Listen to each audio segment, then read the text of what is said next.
Ku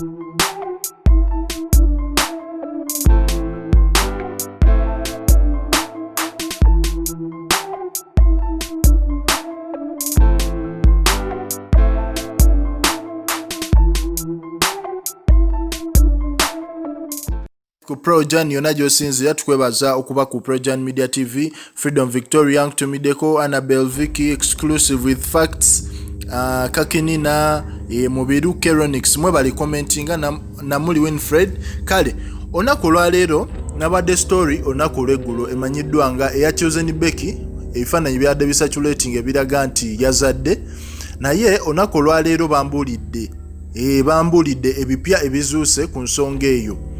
Fena tumanyi nti Chosen Becky ono yaliko ewa mwana mulenzi amanyiddwa nga Victor Kamenyu, era nga Victor Kamenyu ono baafunamuko obutakkaanya ekyaleetera Chosen Becky okuvaayo n'afuna managers abalala.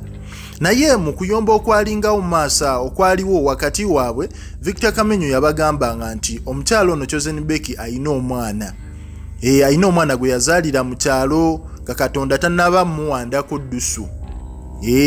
Ekiraga nti omwana gyali oba okisegeera, era nga akafaananyi yakekubisa dda n'oyo omwana okisegeera nti yali yamuzaala dda mu kyalo.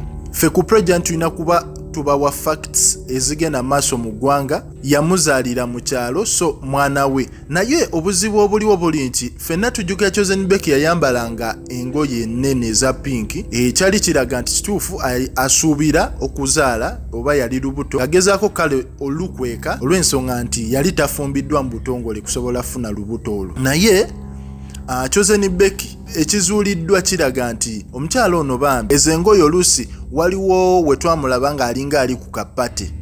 Akapate ako kalinga ka pre-wedding oba akabaga akakutegeka nga tonnagenda mu mbaga yennyini oba okitegeera.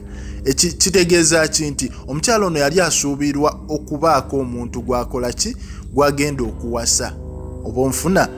Naye kati mu mbeera eyo ebintu by'emikolo gye bizeemu emizingo oba bigootaanyeemuko olw'ensonga nti kizuuliddwa nti Chosen Becky yali yazaalako ng'akyali mu kyalo. Gwe naawe ojja tuwa ku ndowooza ku nsonga eno, yali yazaalako ng'akyali mu kyalo, ate kirayika omuntu gwagenda okuwasa alayika abadde takola ki, abadde takimanyi.